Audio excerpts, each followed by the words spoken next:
এই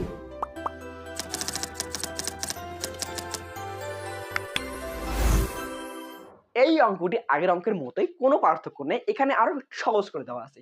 একটি ত্রিভুজের তিনটি বাহু যথাক্রমে 51 মিটার, 52 মিটার এবং 53 মিটার। ত্রিভুজটির 52 মিটার বাহুর বিপরীত শীর্ষবিন্দু হতে অঙ্কিত লম্বের দৈর্ঘ্য এবং লম্বটি দ্বারা বিভক্ত দুটি অংশের ক্ষেত্রফল নির্ণয় করো। আগের অঙ্কগুলো কি ছিল? আগের অঙ্কগুলো ছিল বৃহত্তম বাহুর, কিন্তু এখানে নির্দিষ্ট একটি বাহু দিয়েছে যেটা হচ্ছে 52 মিটার। তো আমাকে কি করতে হবে? যেহেতু 52 মিটার বলেছে এবং এর বিপরীত বাহু থেকে অঙ্কিত লম্ব অঙ্কন করতে বলেছে, সেহেতু আমি 52 মিটারকে ভূমি ধরে নেব। এখন যদি আমি 52 মিটারকে ভূমি না ধরতাম তাহলে কেমন ত্রিভুজ হইতো বলো তো? তো মনে করো 52 মিটার হয়েছে এই বাহুটা, তাহলে এটা হইতো মনে করো 53 আর এটা হইতো 51। তাহলে ত্রিভুজটা কেমন হইতো জানো? এই বাহু থেকে এখানে লম্ব অঙ্কন করা লাগতো। দেখো তো একটু কেমন কেমন হিজিবিজি মনে হচ্ছে না? এই কারণে আমি অলওয়েজ যার উপর লম্ব হবে ওইটার নিচে নেই, যাতে ত্রিভুজটা কি হয়, একটু সৌন্দর্য বাড়ে। ক্লিয়ার? ক্লিয়ার। তো 52 মিটার হতে আমি বিপরীত শীর্ষবিন্দু হতে অঙ্কিত লম্ব নিলাম হচ্ছে এডি। তো আমাকে এখন কি করতে হবে? এই এডি এর মান বের করতে হবে। কারণ কি, প্রশ্নে ওইটা চাইছে। দেখো অঙ্কিত লম্বের দৈর্ঘ্য, তাহলে আমাকে অঙ্কিত লম্বের যে দৈর্ঘ্য এডি বা উচ্চতা ওটার মান বের করা লাগবে ফার্স্ট অফ অল। দেন আর কি লাগবে? যে এডি দ্বারা বিভক্ত দুটি যে ত্রিভুজ উৎপন্ন হয়েছে, একটি হচ্ছে এবিডি আর একটি হচ্ছে এডিসি, এদের ক্ষেত্রফল নির্ণয় করতে হবে। বুঝো নাই যে এবিসি ত্রিভুজকে যদি আমি এডি রেখা দ্বারা ভাগ করি দুটা ত্রিভুজ উৎপন্ন হয়, একটি হচ্ছে এবিডি আর একটি হচ্ছে এডিসি, তাই না? ঠিক তাই। তাহলে আমাকে কি করতে হবে? এই এবিডি এর ক্ষেত্রফল নির্ণয় করতে হবে আর একটা এডিসি এর ক্ষেত্রফল নির্ণয় করতে হবে, তাই না? তো আমি কি জানি? আমি জানি যে কোনো ত্রিভুজ এর ক্ষেত্রফল নির্ণয়ের সূত্র কি? এবিডি এর ক্ষেত্রফল নির্ণয়ের সূত্র কি? হাফ গুণিত ভূমি গুণিত উচ্চতা, তাই না? হাফ গুণিত, তাহলে এবিডি এর ত্রিভুজের ক্ষেত্রফল কোনটা? অর্থাৎ এবিডি এই অংশটা মনে মনে নাই। তাহলে এতটুকুর ক্ষেত্রফল নির্ণয় করতে গেলে ভূমি কতটুকু হবে? Always BD. তাহলে এই ত্রিভুজের ভূমি হচ্ছে বিডি। উচ্চতা মানে কি? এবিডি ত্রিভুজের উচ্চতা অলওয়েজ এডি, তাই না? এগুলো কিন্তু তোমাদের পরীক্ষায় লিখবা না, এগুলো আমি সাইড নোট দিচ্ছি বোঝার জন্য। তারপরে দেখো ত্রিভুজ এবিডি গেল, আরেকটা কি ত্রিভুজ কি আছে? এডিসি। তো এডিসি এর ক্ষেত্রফল কি? সেম হাফ গুণিত ভূমি গুণিত উচ্চতা। এখন দেখো তো এডিসি এর ক্ষেত্রফল কি? তাহলে এখানে ভূমি কি? ডিসি না? আর উচ্চতা কি ভাইয়া? এডি না? তাহলে আমাকে মান লাগবে কার কার? অলওয়েজ এডির মান লাগবে আর বিডির মান লাগবে, ডিসি এর মান লাগবে। তো এডি কি? এই ত্রিভুজের উচ্চতা না? তোমাদের আমি বলি নাই প্রথম আর দ্বিতীয় ক্লাসে তো করাইছি যে কোন ত্রিভুজের তিনটি যদি বাহু দেওয়া থাকে তাহলে উচ্চতা কিভাবে নির্ণয় করতে হয়? ত্রিভুজের ক্ষেত্রফলের সাহায্যে। তো যার কারণে আমি ত্রিভুজের ক্ষেত্রফলের সূত্রটা লিখে রেখেছি যে এবিসি এর ক্ষেত্রফল ইজ ইকুয়াল কি লেখা যায়? যেহেতু তিনটা বাহু দেওয়া আছে, অর্ধ পরিসীমার ক্ষেত্রফল নির্ণয় সূত্রটা আছে না, যে S into S minus A, S minus B, S minus C. তো 52 মিটারকে ধরে নাও এ, 51 মিটারকে ধরে নাও বি, আর 53 মিটার থেকে ধরে নাও সি। ক্লিয়ার? ক্লিয়ার। এখন এ বি সি এর ক্ষেত্রফল আমরা কি জানি? হাফ গুণিত ভূমি গুণিত উচ্চতা। এই ত্রিভুজের ক্ষেত্রে এ বি সি ত্রিভুজের ক্ষেত্রে ভূমির মান কত? বিসি না? তাহলে অলওয়েজ এটা হবে বিসি। উচ্চতা মান কত ভাইয়া? এ বি সি ত্রিভুজের উচ্চতা মানে কি? এডি, তাই না? এডি। এখন আসো এস মানে কি? এস মানে হচ্ছে অর্ধ পরিসীমা। অর্ধ পরিসীমা পাবো কিভাবে? ত্রিভুজের তিনটে বাহু যোগ করে আমরা দুই দ্বারা ভাগ করব। একটি বাহু হচ্ছে 52, একটি বাহু হচ্ছে 51 আর একটি বাহু হচ্ছে 53। ভাগ করব দুই দ্বারা। ভাগ করলে কত পাচ্ছি আমি? 78 মিটার। তাহলে আমি আরো একটা জিনিস পেলাম, এস ইজ ইকুয়াল 78 মিটার। তাহলে এস এর মান আমি এখানে কি বসাবো, তাই না? 78। তাহলে 78 মাইনাস এ বলতে কি ভাইয়া? 52। তারপরে 78 মাইনাস বি, অর্থাৎ বি বলতে কি ভাইয়া? 51। তারপরে 78 মাইনাস সি, সি বলতে কি ভাইয়া? 53, তাই না? অলওয়েজ তাই। তাহলে এখন আমার কাজ কি হবে? হাফ ঠিক রাখলাম। ভূমির মান কত? বিসি এর মান কত দেওয়া আছে? 52। আর এডি এর মান কত? এডি এর মান তো জানি না, ঠিক রাখলাম। এখন এই ফুল ক্যালকুলেশনটা আমি করব। অ্যানসার কত বেরায় দেখো তো? 78 বিয়োগ 52, অ্যান্সার আসে 26। তাহলে 78 78 থেকে 52 বাদ দিলে হচ্ছে 26। তারপর 78 থেকে বাদ দিব আমি 51, 78 বিয়োগ 51, অ্যান্সার আছে 27। তারপর 78 বিয়োগ 53, 78 বিয়োগ 53, অ্যান্সার আসবে 25। এখন আমার কাজ কি? এখন আমার কাজ হাফ গুণিত 52 ঠিক রাখা গুণিত এডি ঠিক রাখা, তারপর কি এইটা ফুল ক্যালকুলেশন করে রুট করে দেওয়া। তাহলে 78 গুণিত 26 গুণিত 27 গুণিত 25, তার উপর রুট ওভার করে দিলে পুরোটা ক্যালকুলেশন করলে আসে 1170। তাহলে এইদিকে আমাকে রাখার লাগবে শুধু কার মান? এডি এর মান। তো এইদিকে আমাকে ওইদিকে ট্রান্সফার করা লাগবে না? অবশ্যই। তাহলে 1170 ঠিক রাখলো। এইদিকে আছে 52 গুণ অবস্থায়, তো এইদিকে হবে 52 কি ভাগ, এইদিকে আছে 2 ভাগ অবস্থায়, এইদিকে আসে হবে 2 গুণ অবস্থায়। তাহলে এডি ইজ ইকুয়াল কি লেখা যায়? এডি ইজ ইকুয়াল লেখা যায় 1170 গুণিত 2 ভাগ 52। তাহলে অ্যান্সার আসতেছে হচ্ছে 45 মিটার। তাহলে ত্রিভুজের উচ্চতা কত? 45 মিটার। এতটুকু একটা অ্যান্সার ক্লিয়ার? এতটুকু একটা অ্যান্সার। এখন আমাকে কি নির্ণয় করতে হবে? আমাকে নির্ণয় করতে হবে এবিডি এর ক্ষেত্রফল আর এডিসি এর ক্ষেত্রফল। তো এবিডি এর ক্ষেত্রফল হাফ গুণিত ভূমি গুণিত উচ্চতা। উচ্চতার মান তো পাইলাম, কিন্তু ভূমির মান কিভাবে পাবো? দেখো তো ভূমিটা কোথায় আছে? এবিডি ত্রিভুজের বিডি তে ভূমি আছে। তার মানে আমাকে কল্পনা করা লাগবে ত্রিভুজ এবিডি, এবিডি এ। তো এবিডি ত্রিভুজ এ আমরা যদি পিথাগোরাসের উপপাদ্য ফালাই, পিথাগোরাসের উপপাদ্য কি ছিল? যে অতিভুজ স্কয়ার ইজ ইকুয়াল লম্ব স্কয়ার প্লাস ভূমি স্কয়ার। তাহলে এখন দেখো, যেহেতু বিসি বাহুর উপর এডি বাহুটা লম্ব, তার মানে এখানে সমকোণ উৎপন্ন হবে। এই সমকোণের বিপরীত বাহু কি? অতিভুজ। তোমরা তো জানোই সমকোণের বিপরীত বাহু হচ্ছে অতিভুজ। তা আমরা জানি কি যে অতিভুজ স্কয়ার অর্থাৎ এবি স্কয়ার ইজ ইকুয়াল লম্ব স্কয়ার প্লাস ভূমি স্কয়ার। লম্বের মান এডি প্লাস ভূমির মান কত?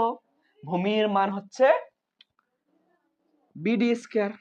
যেহেতু এবিডি সেক্ষেত্রে ভূমি এতটুকু বিডি। ক্লিয়ার? আমাকে মান লাগবে কার? অলওয়েজ বিডি এর মান খুঁজতেছি, তো আমাকে এখানে বিডি রাখলাম।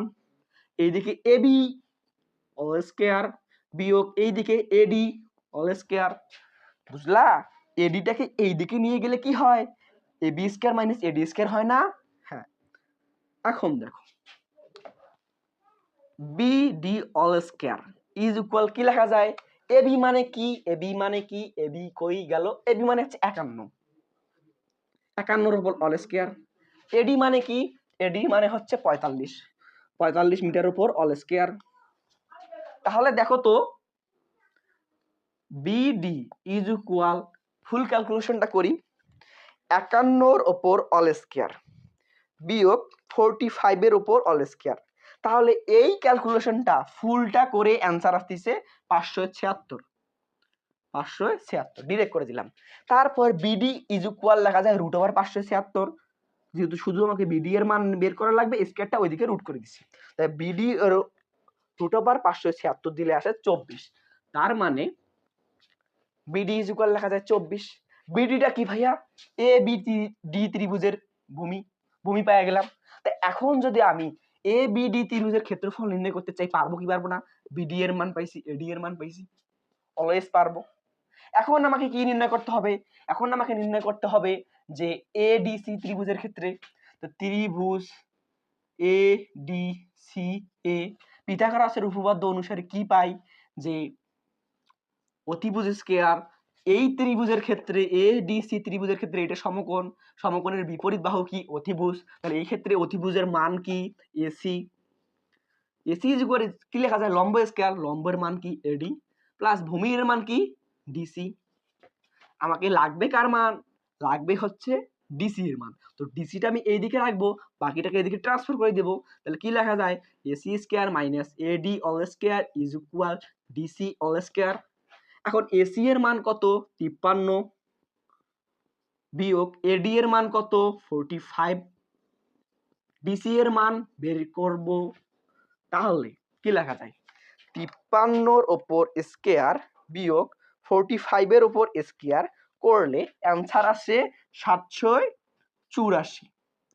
এইদিকে থাকলো ডিসি অল স্কয়ার, তাই না? তো ডিসি স্কয়ার এইদিকে আছে, স্কয়ারটা যদি আমি এদিকে আসি রুট করে দেই তাহলে কি হয় দেখো তো, বুঝলা কি? এখানে ডিসি স্কয়ার ছিল, স্কয়ারটা আমি এদিকে এসে রুট করে দিলাম, তাহলে মান কত পাচ্ছি এবার 784 উপর রুট দাও, তাহলে পাচ্ছি আমি ডিসি ইজ ইকুয়াল আমি পাচ্ছি 28 পাচ্ছি মিটার মিটার মিটার। তাহলে এখন যদি আমি চিন্তা করি যে আমি এবিডি এর ক্ষেত্রফল নির্ণয় করব, তাহলে কি আমার জন্য পাপ হবে? না, আমার জন্য কখনোই পাপ হবে না। তাহলে এ বি ডি এর ক্ষেত্রফল এবিডি এর ক্ষেত্রফল সমান আমরা কি জানি? জানি হচ্ছে হাফ গুণিত ভূমি গুণিত উচ্চতা, ভূমি এর মান কি ভাইয়া বিডি, গুণিত উচ্চতা মানে কি এডি, তাই না? তাহলে হাফ গুণিত বিডি এর মান কি 24, এবি তারপরে কি উচ্চতা, এবি কই থেকে আসলো, এখানে এডি হবে,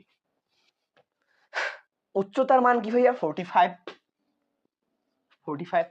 তাহলে এইটা ক্যালকুলেশন করলে কত আসে দেখি, 0.5 গুণিত 24 গুণিত 45 আসে হচ্ছে 540 মিটার স্কয়ার। তাহলে এ বি ডি ত্রিভুজের ক্ষেত্রফল কি এইটা, এতটুকু ক্লিয়ার ক্লিয়ার ক্লিয়ার। এবার আসে এডিসি ত্রিভুজের ক্ষেত্রফল, এ ডি সি এর ক্ষেত্রফল। তো এডিসি এর ক্ষেত্রফল সমান আমি কি জানি, ত্রিভুজের বেসিক ফর্মুলা থেকে হাফ গুণিত ভূমি গুণন উচ্চতা। তো এডিসি ত্রিভুজের ভূমি কি ডিসি না, উচ্চতা কি এডি না, উচ্চতা তো সেম সেম। তাহলে এখন হাফ গুণিত ডিসি এর মান আমি কই পাইছি, এই যে ডিসি এর মান 28 গুণিত এডি এর মান কত পাইছি 45। তাহলে এই কয়েকটা গুণ করলে অ্যান্সার আসে 630 মিটার স্কয়ার। এটা কি অ্যান্সার? এতটুকু ক্লিয়ার? এই অঙ্কটি আগের অঙ্কের মতোই। এই অঙ্কে দেখো কি বলা হয়েছে, একটি ত্রিভুজের তিনটি বাহু যথাক্রমে 25 মিটার, 20 মিটার এবং 15 মিটার। এর বৃহত্তম বাহুর বিপরীত শীর্ষবিন্দু হতে অঙ্কিত লম্ব দ্বারা বিভক্ত ত্রিভুজের ক্ষেত্রফল নির্ণয় করো। তাহলে বৃহত্তম বাহু মনে করলাম 25, এর বিপরীত শীর্ষবিন্দু এ, এই হয়তো এই বাহুর উপর লম্ব অঙ্কন করলাম এডি। এই লম্ব অঙ্কনের ফলে ত্রিভুজটা দুই ভাগে ভাগ হয়ে গেছে, একটি হচ্ছে এবিডি আর একটা হচ্ছে এডিসি। একটি বাহু যদি 25 মিটার হয়, অপরটা দিলাম 20 মিটার আর একটি দিলাম 15 মিটার। তাহলে এখন আমার মান কার লাগবে ভাইয়া, এবিডি এর মান লাগবে আর এডিসি এর মান লাগবে। তো আমরা কি জানি এবিডি ত্রিভুজের ক্ষেত্রফল কি, এবিডি এর ক্ষেত্রফল কি, এর ক্ষেত্রফল কি লেখা যায়, হাফ গুণিত ভূমি গুণন উচ্চতা না? তো হাফ গুণিত ভূমি গুণন উচ্চতা, এ বিডি এর ক্ষেত্রে ভূমির কতটুকু বিডি আর উচ্চতা কতটুকু এডি। অনুরূপ ভাবে এ ত্রিভুজ এ ডি সি এর এর ক্ষেত্রফল সমান কি লেখা যায়, হাফ গুণিত এ ডি সি এর ক্ষেত্রে ভূমি কি ডিসি, উচ্চতা কি এডি, তাই না? তো আমাকে মান লাগতেছে কার কার, বিডি এর মান লাগতেছে, ডিসি এর মান লাগতেছে আর এডি এর মান লাগতেছে। সেই সকাল থেকে করাচ্ছি যে এডি এর মান কি করে নির্ণয় করতে হয়। ত্রিভুজের তিনটা বাহু যদি দেওয়া থাকে তাহলে অর্ধ পরিসীমার ক্ষেত্রফলের সূত্রটা আছে না, ওইটা দ্বারা নির্ণয় করতে হয়। যার কারণে আমি কি লিখছি, ত্রিভুজের ক্ষেত্রফল ইজ ইকুয়াল লিখছি অর্ধ পরিসীমার ওই ক্ষেত্রফলের সূত্রটা, কারণ ত্রিভুজের তিনটা বাহু দেওয়া আছে। এখন আমাকে নির্ণয় করতে হবে কি এস এর মান। তো এস ইজ ইকুয়াল কত বলো তো, যোগ করো যে 25 metre plus 20 metre plus 15 metre হচ্ছে 60 ভাগ 2 দিলে হচ্ছে 30, তাহলে এস এর মান হচ্ছে 30 মিটার, তাই না? তাহলে আমাকে এখন কি করতে হবে, ত্রিভুজের বেসিক ফর্মুলাটা লিখতে হবে, হাফ গুণিত ভূমি গুণিত উচ্চতা। কোন ত্রিভুজের ক্ষেত্রফল এটা, ত্রিভুজ এ বি সি এর ক্ষেত্রফল। এ বি সি এর ক্ষেত্রে ভূমি কি বিসি না, অলওয়েজ বিসি। তাহলে দাও ভূমি, উচ্চতা কত এডি, তাহলে রুট ওভার দিলাম, এস এর মান কত পাইছি 30, তাহলে 30 মাইনাস এ এর মান কত 25, এই যে এস মাইনাস বি অর্থাৎ 30 মাইনাস বি ইজ ইকুয়াল কত ধরছি 20, তারপর 30 minus C, C is equal ধরছি কত 15 মিটার। এতটুকু ক্লিয়ার? তাহলে এখন দেখো হাফ ঠিক রাখলাম। ডিসি এর মান কতটুকু, এইখান থেকে এতটুকু 25 মিটার দিয়ে দাও। এডি এর মান কি আমি জানি না, তাহলে এখন ক্যালকুলেশন করো। এখানে থাকতেছে 30, এখানে থাকতেছে কত 5, এখানে থাকতেছে 10, আর এখানে থাকতেছে 15। তাহলে এখন এইদিকে আমি এডি রাখবো জাস্ট, আর এইদিকে ক্যালকুলেশন করে দেখো কত আসে। 30 গুণিত 5 গুণিত 10 গুণিত 15 আসে, তারপর রুট দিলাম, আসে 150। এই ফুলটা ক্যালকুলেশন করে আসে হচ্ছে 150। এখন আসে এই দিকেরটা, 25 আছে এদিকে গুণ অবস্থায়, তাহলে অবশ্যই এখানে আসে হবে কি ভাগ, আর 2 আছে এখানে ভাগ, তাহলে এখানে অবশ্যই সেটা হবে কি গুণ। তাহলে এডি এর মান কি পাচ্ছি দেখো তো, 150 গুণিত 2, 150 গুণিত 2 ডিভাইডেড 25, তাহলে এডি এর মান পাচ্ছি আমি 12 মিটার। তাহলে লম্ব পাচ্ছি আমি 12 মিটার। এখন ওই লম্ব দ্বারা যে দুইটা ত্রিভুজ উৎপন্ন হয়েছে, কি কি উৎপন্ন হয়েছে, এ ডি বি আর এ ডি সি, তাই না? তাহলে এখন ওইটার ক্ষেত্রফল বের করতে হবে। তো ওইটার ক্ষেত্রফল বের করতে গেলে আগে কি লাগবে, এ বিডি এর বিডি ভূমি লাগবে, আর এডিসি এর ডিসি ভূমি লাগবে, তাই না? তো এখন আমাকে এই ভূমিটা বের করতে হবে। তো ভূমিটা কিভাবে বের করব, পিথাগোরাসের উপপাদ্য সারে। তো পিথাগোরাসের উপপাদ্য অনুযায়ী আমরা কি জানি যে ত্রিভুজ এ বি ডি এ কি অতিভুজ স্কয়ার ইজ ইকুয়াল লম্ব স্কয়ার প্লাস ভূমি স্কয়ার। অতিভুজের মান কি এ বি স্কয়ার, লম্ব স্কয়ারের মান কি এডি স্কয়ার, প্লাস ভূমি স্কয়ারের মান কি বি ডি অল স্কয়ার। তো কি লেখা যায়, এ বি অল স্কয়ার বিয়োগ AD whole square is equal BD all square. BD কে রাখলাম, এডি কে দিকে ট্রান্সফার করে দিলাম। এখন এবি ইজ ইকুয়াল কি লেখা যায়, এবি ইজ ইকুয়াল লেখা যায় 20 এর উপর স্কয়ার। এডি ইজ ইকুয়াল কি লেখা যায় 12 স্কয়ার ইজ ইকুয়াল কি লেখা যায় বিডি অল স্কয়ার। তাহলে এই ফুল ক্যালকুলেশন করে কত আসে দেখি, 20 স্কয়ার বিয়োগ 12 স্কয়ার, ফুল ক্যালকুলেশন করে আসে 256, আর এইদিকে থাকতেছে হচ্ছে বিডি স্কয়ার, তাই না? তাহলে তো বিডি ইজ ইকুয়াল কি লেখা যায় √256। তাহলে বিডি ইজ ইকুয়াল কত লেখা যাবে, দাও ক্যালকুলেশন করো। √256 ইজ ইকুয়াল লেখা যায় 16। তাহলে বিডির মান আমি পেয়ে গেছি 16 মিটার। এখন আমাকে মান লাগবে কার, এখন আমাকে মান লাগবে কার, তো ত্রিভুজ এ ডি সি এ, ত্রিভুজ এ ডি সি এ আমরা পিথাগোরাসের উপপাদ্য অনুসারে কি পাই, যে AC whole square is equal AD whole square plus DC whole square. পাই কি পাই না, যেহেতু এটা সমকোণ, সমকোণের বিপরীত বাহু হচ্ছে অতিভুজ, তাহলে এসির মান কত, এসির মান হচ্ছে 15 মিটার স্কয়ার প্লাস এডিকে এদিকে নিয়ে আসলাম, এডি এর মান কত 12 অল স্কয়ার, আর এই দিকে আমি ডিসি রাখতে পারি কি পারি না, ডিরেক্ট মান বসে দিছি, বুঝছো? তাহলে 15 এর উপর স্কয়ার বিয়োগ 12 এর উপর স্কয়ার দিয়ে ক্যালকুলেশন করলে কত আসে, 15 অল স্কয়ার বিয়োগ 12 অল স্কয়ার, আসে হচ্ছে 81। তাহলে 81 ইজ ইকুয়াল লাগবে ডিসি স্কয়ার, আমাকে ডিসির মান লাগবে না জাস্ট ডিসি, তাহলে ডিসি ইজ ইকুয়াল √81। তা ডিসি ইজ ইকুয়াল তাহলে কি লেখা যায়, ডিসি ইজ ইকুয়াল লেখা যায় হচ্ছে 9 মিটার। তাহলে আমি এখন ইচ্ছা করলে কি ত্রিভুজের ক্ষেত্রফল নির্ণয় করতে পারবো না, অবশ্যই পারবো। যে এ বি ডি এর ক্ষেত্রফল, ক্ষেত্রফল কি লেখা যায়, ত্রিভুজ এবিডি এর ক্ষেত্রফল লেখা যায় হাফ গুণিত ভূমি এর মান কি বিডি, উচ্চতার মান কি এডি। তাহলে হাফ গুণিত বিডি কই পাইছি, এই যে বিডি 16 মিটার, উচ্চতা কত এই যে 12 মিটার, এইটা ফুল ক্যালকুলেশন করো তো কত আসে, 0.5 গুণিত 16 গুণিত 12 আসে 96 মিটার স্কয়ার, যেহেতু ক্ষেত্রফল এই কারণে বর্গ মিটার।